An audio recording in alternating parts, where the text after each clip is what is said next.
그러므로 내일 일을 위하여 염려하지 말라.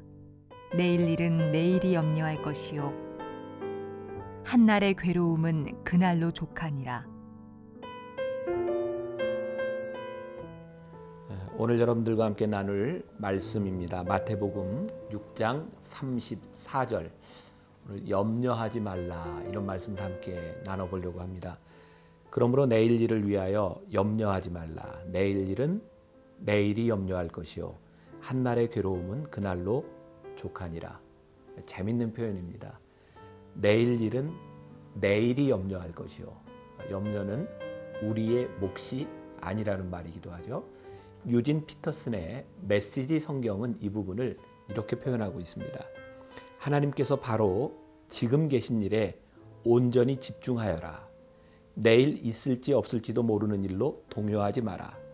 어떠한 어려운 일이 닥쳐도 막상 그때가 되면 하나님께서 감당할 힘을 주실 것이다. 굉장히 멋진 말씀입니다. 우리들에게 필요한 것은 염려하지 않고 살아갈 수 있는 방법은 오늘 일에 집중하는 것이다. 그리고 우리들이 염려할 때가 되면 하나님께서 감당할 힘도 주실 것이다. 오늘 여러분들에게는 어떤 염려가 있는지 모르겠습니다. 한 가지 우리가 분명히 아는 것은 염려가 우리들의 삶을 바꾸지 못한다는 겁니다. 제가 얼마 전에 굉장히 인상적인 책을 한 권 보았습니다. 학교 밖 선생님 365일, 거기에 샴푸라고 하는 제목으로 글이 있더라고요. 제가 한번 읽어드리겠습니다. 비누가 지배하던 욕실에서 샴푸가 한 자리 차지할 수 있었던 건 자신만의 전문 분야를 확실히 보여줬기 때문이다. 누군가를 그대로 흉내내서는 내 자리를 갖기 어렵다. 샴푸가 지배하던 욕실에서 린스가 한 자리 차지할 수 있었던 건 샴푸의 일을 빼앗지 않고 도와주었기 때문이다. 누군가를 쓰러뜨려야 내 자리가 생기는 것은 아니다.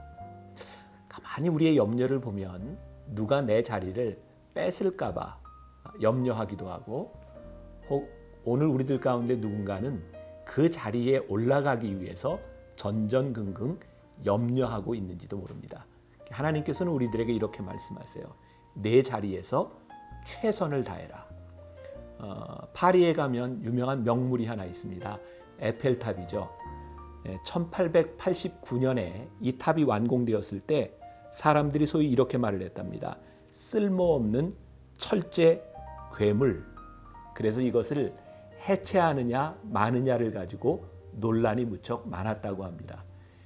파리에 가면 당연히 우리가 찾는 그 에펠탑이 그런 괴물이었다고 하는 것이 이해가 되는지 모르겠어요. 우리들은 우리들의 어떤 모습, 내가 부족한 것, 누구 때문에 늘 우리를 그렇게 생각할 때가 있습니다. 하나님은 오늘 우리들에게 내 자리에서 내가 열심히 살아라. 때로는 우리들의 삶을 이해하지 못할지 모르지만 하나님은 우리들에게 주신 삶이 있어요. 제가 페테르부르크의 유명한 아르미타스 박물관에 갔던 적이 있어요.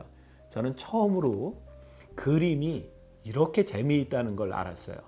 안내하는 분이 쭉 그림의 사조들을 이렇게 안내를 해주는데 제가 깨닫게 된 것이 그 시대에 그렸던 그 그림들이 당시에는 인정을 받지 못했다는 거예요.